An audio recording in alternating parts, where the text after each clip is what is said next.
Hello and welcome to another episode of India and Global Left. If you are new to the show, please smash that subscribe button. Also consider being a YouTube member, a Patreon, or donate small amounts in the link given in the description box. We rely on you. Without further ado, let me welcome Professor Mohammad Marandi. Professor Marandi is a professor at the University of Tehran. Professor Marandi, welcome back to India and Global Left. Thank you very much for inviting me again. Last time we discussed the US attack on Yemen, and President Trump said that any shot fired by the Houthis would be considered shots fired at the behest of Iran, and Iran would be made responsible for that. Can you comment on how tense the situation is in terms of an escalation of war between Iran and the United States? Obviously, what Trump says is nonsense because he is denying Ansarullah and the government of Yemen agency. They are independent and they are enforcing a blockade on shipping linked to the Israeli regime because they are, in their own words, implementing the Genocide Convention. And Iran supports them. Iran supports them and other parts of the axis of resistance. But Iran doesn't make decisions for Hezbollah, it doesn't make decisions for Hamas or Islamic Jihad or Ansarullah or Iraqi Popular Mobilization Forces. So what Trump says is nonsense, and he cannot force the Yemeni armed forces to stop what they consider to be necessary to put pressure on the Israeli regime to stop the genocide. So what Trump is doing is he's trying to have an excuse both to bomb Yemen. So he's bombing Yemen in order to help the Israeli regime carry out genocide. He's killing people in Yemen to help the Israelis kill people in Palestine. That's basically it. And also he wants to use this as a means to put pressure on Iran, which is not going to work either. There is a possibility of military confrontation or military aggression, to put it more appropriately, by the United States against Iran, but Iran has already said that if the United States strikes, Iran will strike back harder. That's something that Ayatollah Khamenei said. So Iran is not going to be deterred from supporting Yemen. It's not going to be deterred from supporting the Palestinians or Hezbollah or any other member of the axis of resistance. And what the United States needs to do is to stop the genocide. Trump gave the green light for Netanyahu to tear up the ceasefire agreement. Witkoff gave the Israeli regime the green light to tear up the peace agreement or the ceasefire agreement. And Witkoff himself, he pretends as if it's the fault of Hamas, but Hamas was abiding by the ceasefire that he negotiated. But Witkoff himself and Trump want to allow the Israelis to violate the ceasefire. And then when Hamas doesn't accept that, they give the green light for the genocide to restart. This is the dystopian world that the United States has created for humanity. Do you see this campaign in Yemen to be a very long one? I wrote to Helen Lechner to interview on Yemen. I mean, she is one of the person who knows the region so well, and she said that I'm right now traveling and I'd be able to do something on April 3. And I said, can't you do immediately because the moment is important? And she said that if my senses are correct, I see this campaign to go on for a long time. And it seems plausible because I don't see anyone stopping the Israelis from carrying out or continuing the genocide, and Ansar Allah would keep on responding. So if that's the case, and the American participation in genocide in Yemen this time, or bombing campaign in Yemen, is different from the previous campaign, because at that time they were doing it at the behest of the Saudis and the UAE, who are at best their allies, but now Tel Aviv is kind of their master, so their lunacy might be even more. So, do you see this campaign to be a long one, and what implication that it would have on U.S.-Iran relationship? Is any kind of normalization dead for the next 4 years? It's difficult to say if it's going to be a long campaign because in war, things happen that are unexpected, and then everything changes. So it's very difficult to even predict what will happen next week. I think the intention of the United States is to continue bombing Yemen. And that will come at a great cost for the United States. Because remember, this is not their neighborhood. They have to, when they want to bomb, when they want to bring ships, it's very costly. They're spending billions of dollars effectively uh, by striking, through striking Yemen.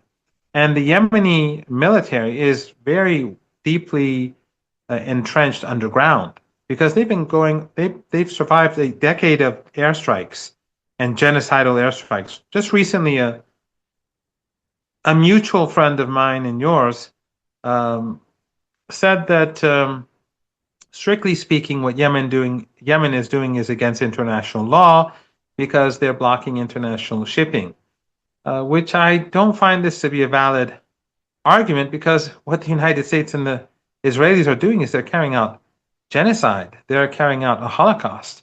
They have no legitimacy. If we want to speak, very legalistically, the United States no longer has the regime in Washington has no legitimacy because of its actions in Gaza, and of course, the same is true with the Israeli regime.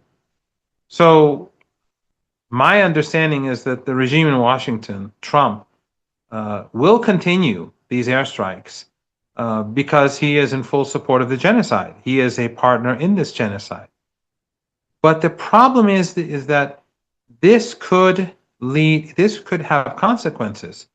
Ultimately, those regimes that are complicit with the United States in our region, like Qatar, like the Emirates, like Saudi Arabia, like Bahrain, they may face severe consequences because they have enabled the United States to carry out airstrikes.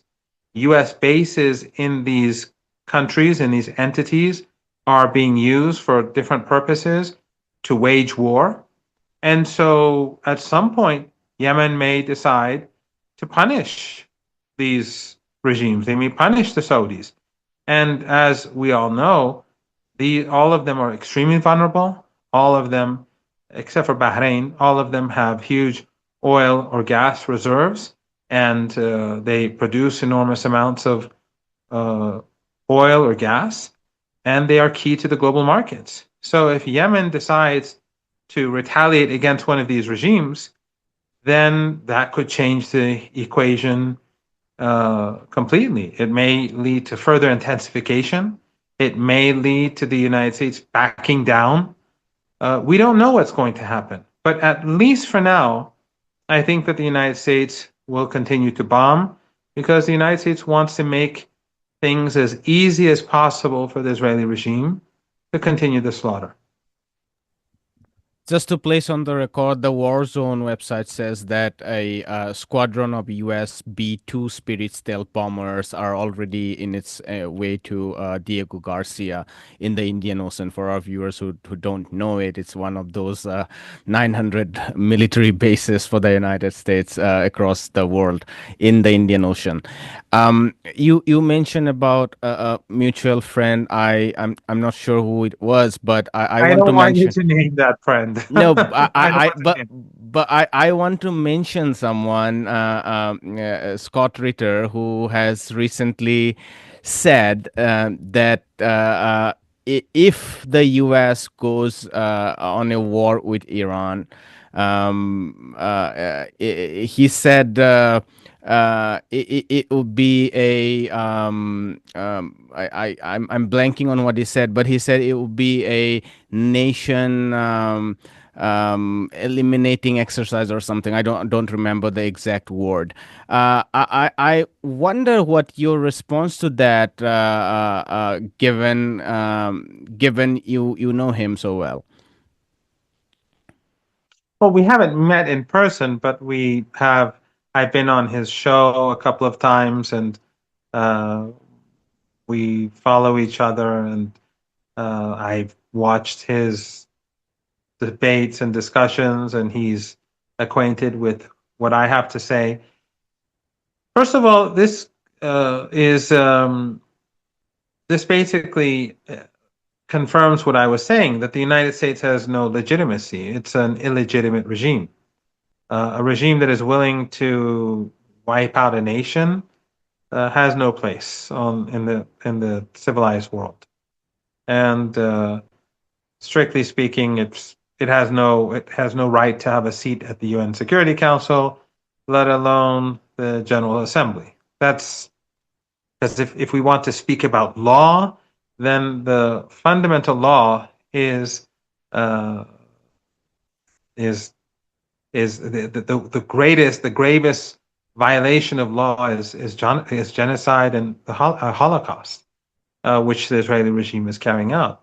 So, if the United States has such an intention towards Iran, that means that the United States has lost its legitimacy. That doesn't mean it's going to go away. I'm not saying that it's going to collapse. I'm just saying that such a regime has no legitimacy, just like the Israeli regime has no legitimacy. Uh, but the United States has failed in all its wars ever since the Second World War, and unless we include Panama or these sorts of wars. But the United States does not have the ability to wipe out Iran unless it wants to use nuclear weapons. And if it uses nuclear weapons, that's the end of the United States. The world won't tolerate this. The world will turn against the United States, and it would expose the world to a not just Iranians, but the entire region, if not the world, to contamination, and that would be unforgivable. I don't think the United States really could survive that.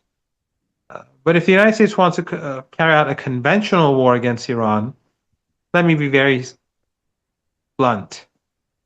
Iran will defeat the United States. The United States can't defeat Iran. It would destroy the United States. First of all, the United States cannot mobilize 1 million people and bring them to the Persian Gulf. It doesn't even have a place to take these soldiers before attacking Iran, because all of the regimes in the region are weak and vulnerable. Qatar wouldn't last a day. The Emirates wouldn't last a week. Saudi Arabia wouldn't last a month. All their oil and gas facilities would be gone, and their regimes would be washed away. Kuwait, Qatar, Bahrain, they'd all be gone very swiftly. So where are they going to take all those soldiers? Second of all, the United States doesn't have the money and the wealth that it had before 9/11. This is a different world, and this is a different United States. The United States has huge problems at home, enormous political divisions, and enormous economic problems.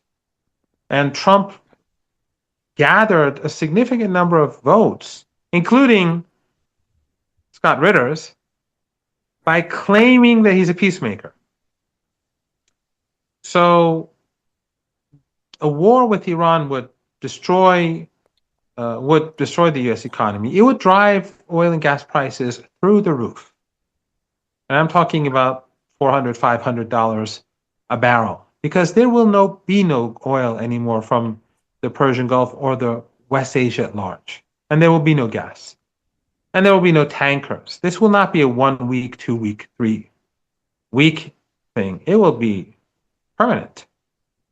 So that would shut down all factories. That would shut down businesses. across the globe. And then when the global economy collapses in a way which we have never seen, and it would be worse than 1929, the movement of people towards Europe and the United States would make what we're seeing now look like nothing, as Europe and the United States collapses too. So I think that there are more than enough people in the United States that recognize that war would be catastrophic. And it would be catastrophic for everyone. It would be catastrophic for India. It would be catastrophic for China. And who would they blame? They would blame the United States because Iran is not violating international law. Iran's peaceful nuclear program is in accordance with the regulations of the International Atomic Energy Agency and the NPT. And we just saw that the United States has declared that Iran's nuclear program has no deviations. So there would be no justification. So basically, the threat of war against Iran would devastate the US economy. It's not even possible for the United States because they cannot mobilize to fight Iran. And Iran has a very powerful drone and missile capability that the United States has no answer to. So if it's conventional, the United States would lose and it would destroy the global economy and they would be to blame. If it's nuclear, then the world will judge what the United States. It would be over for the United States. It would be over for Israel as well. I don't see that as a realistic scenario. Yeah, I think you made But several.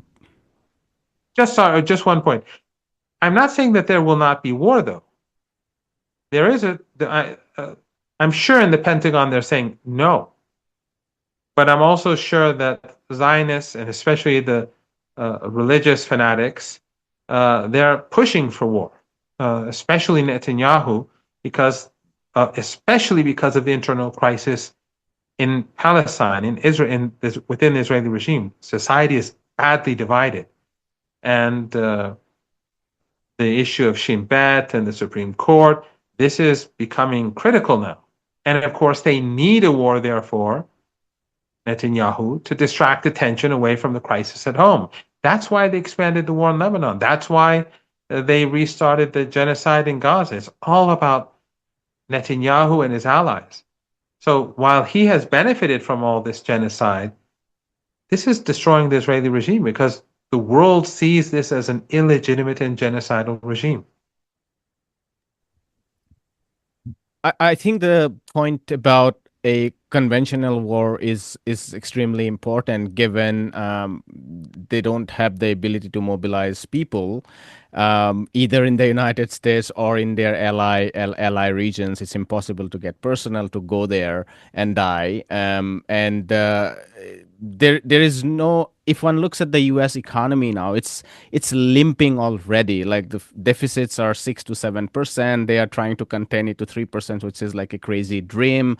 They have been juicing up their economy through fiscal deficit for a very long time, and it's the moment they cut back on the deficit, the economy would contract from 2% to maybe like 1%, or no one knows. And the bond market is already reacting very negatively. Not just the foreign central banks, but even the U.S. private bond holders, the big players, the PIMCO and the BlackRocks, they are shifting away from U.S. Treasury bonds, away to Germany and Australia and whatnot.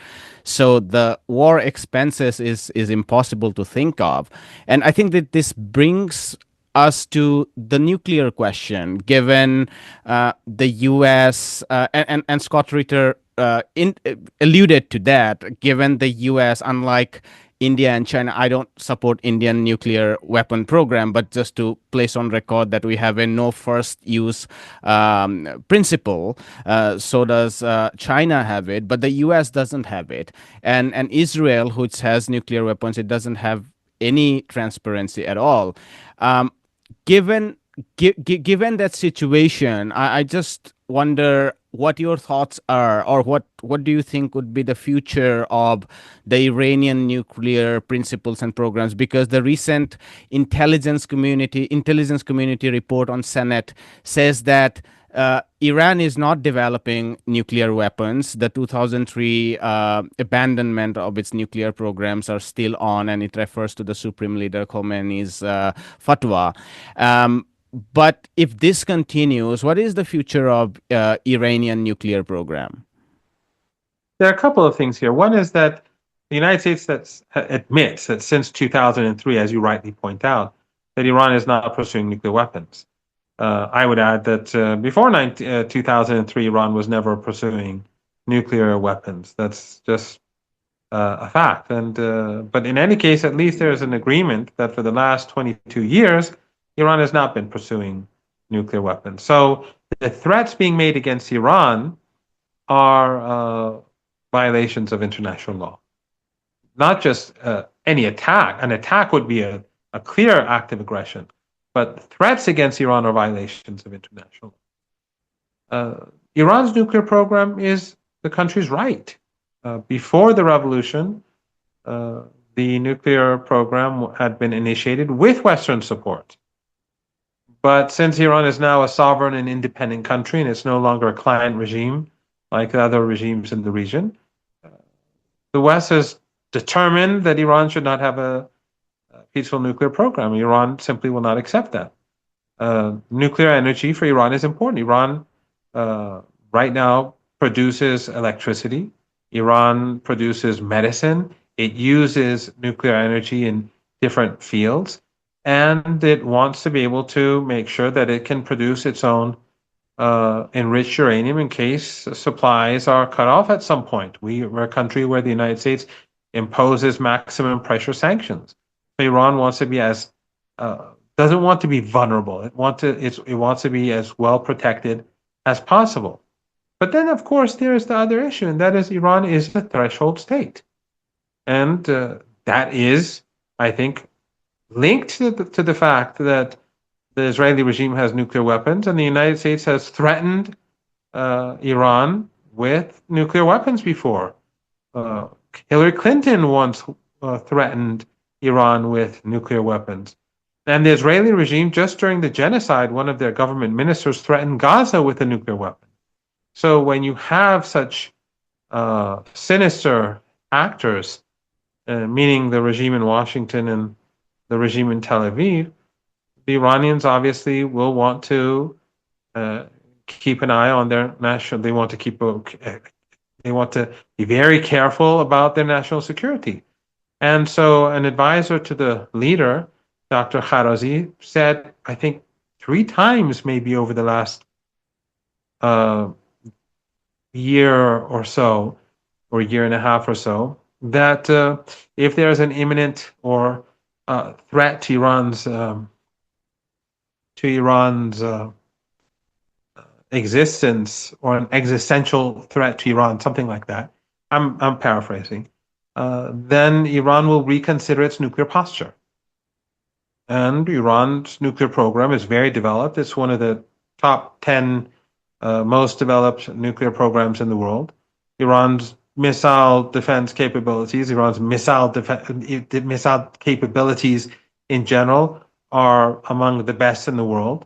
So the Iranians they're not foolish. They know that when the United States is threatening the country and the future of the country, the very existence of the country, or the Israelis are doing the same. Remember, these are genocidal regimes that wipe out nations. I don't know if you saw the exchanges in the Signal group where Vice President Vance, when he was told that a civilian building collapsed, killing everyone inside, he said, great, something like that in Yemen. The interesting thing, of course, is that they didn't kill any of the top leaders, contrary to what they thought they did or they claimed that they did. None of the senior military or political figures of Ansarullah and the Yemeni government have been killed or martyred in these airstrikes, contrary to what the Americans are saying. But they destroy a civilian building, murdering everyone inside, and then they celebrate. These are the sinister monsters that Iran is dealing with. So obviously, while Iran's nuclear program is peaceful, but the Iranians are very careful about the intentions, the actions, and the behavior of Washington and Tel Aviv. My last question in this regard for our interview today is the Russia angle, because Iran had a comprehensive strategic partnership treaty with Russia signed in January 2025, which entails a whole range of things. It's a 20-year program. Agreement covers a whole range of things, but including defense, including defense agreements. Of course, it's not there. There is no contingent agreement clause that if Iran is attacked, Russia has to come in support. But geopolitically thinking, it's a no-brainer that Russia would not let the U.S. Pummel Iran just like that. Um, uh, uh, some people think that Trump is serious in Ukraine. Others are now heavily questioning it, but at least some people think he is serious there. But if he is serious in Ukraine, if he is serious in normalizing relationship with Russia, does he not understand that Russia and Iran has such a comprehensive relationship, or is the Middle East policy completely taken over by the Zionist lobby, and Trump has no idea of what's going on? Well, the regional policy of the United States is definitely in the hands of the Zionist regime. Remember, Trump said he was going to be a peacemaker, but now he gave the green light to the continued Holocaust in Gaza. This is really unbelievable. The crimes that are being committed today in front of the eyes of the world are unprecedented. We've had crimes throughout history, but never for a year and a half in front of everyone. This is the first time that such a thing has happened, and the United States simply won't quit.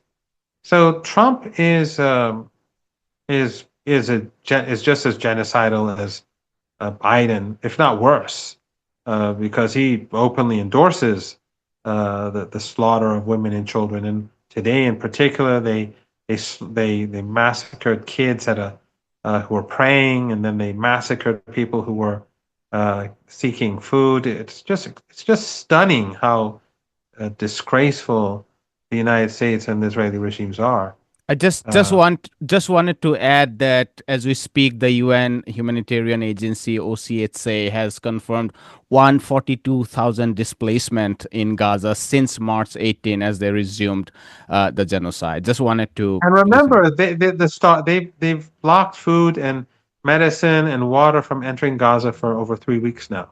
They've imposed starvation on women and children. It's just unbelievable. It's like it's like one of those sinister Hollywood movies where you have this really sinister looking person who's just out to kill people. This is what the United States is. This is what Israel is. It's like a Hollywood. It's like, how could anyone do this? How could anyone think like this? How could anyone behave like this? It's just impossible to imagine, but it's happening in front of our eyes. One thing that before responding to the question is that I wanted to add something to the previous question or my previous response, and that is that to show how humane Iran is and how moral Iran is in contrast to the immorality of the West, and how Iran is honest about its nuclear program.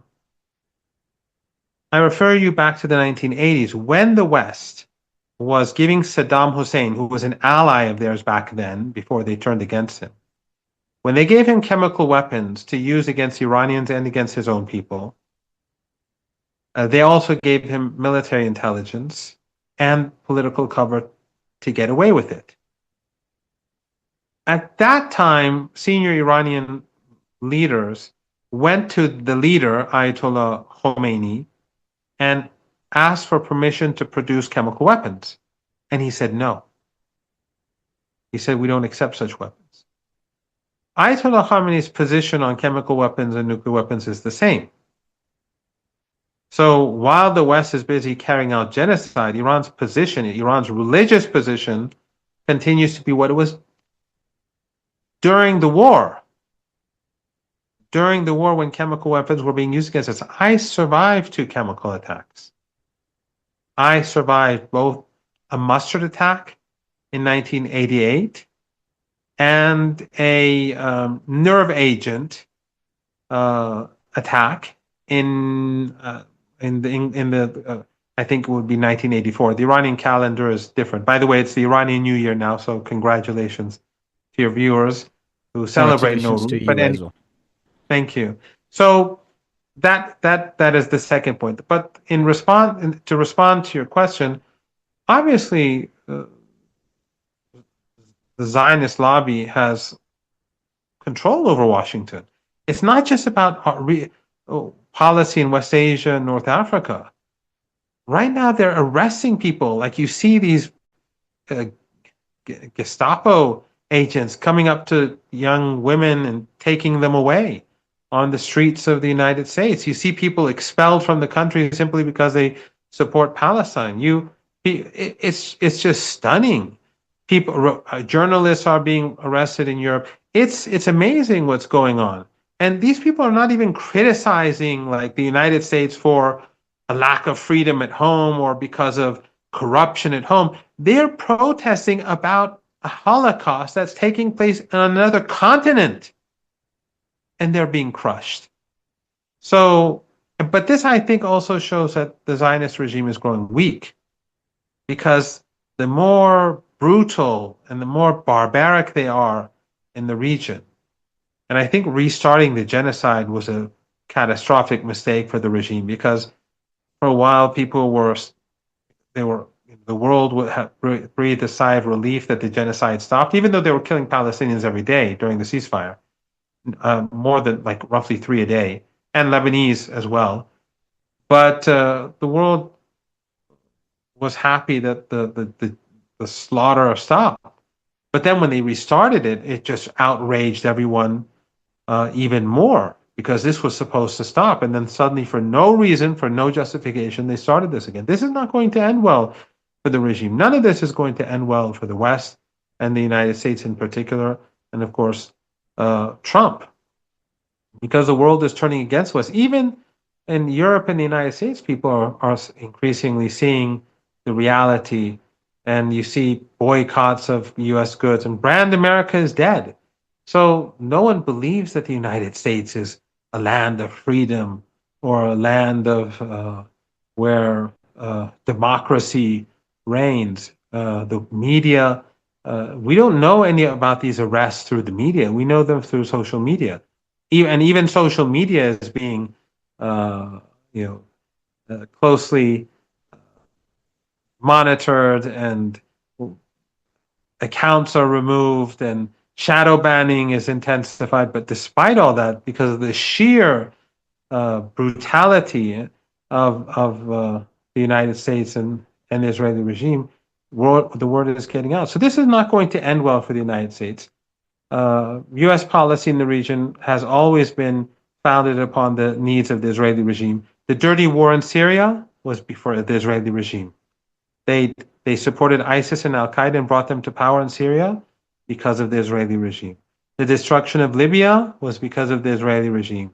The invasion of Iraq, the destruction of the whole region is basically to help the Israeli regime rule supreme in the neighborhood. They want broken countries, fractured countries at each other's throats so that the Israelis could expand, so that it could thrive, so that it could carry out further ethnic cleansing. That has been the foreign policy of the United States for decades, and it continues to be the same now with Trump. The only difference is that Trump is much more crude, and I think this in a strange way is good for the rest of the world because the hypocrisy is gone, and even the most naive are opening their eyes.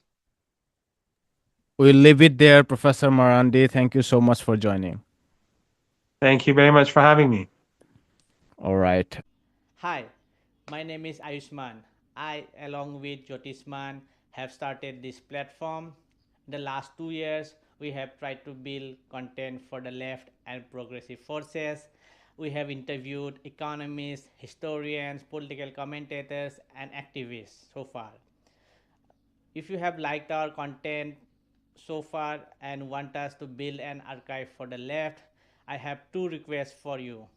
Please do consider donating for the cause. Link is in the description below.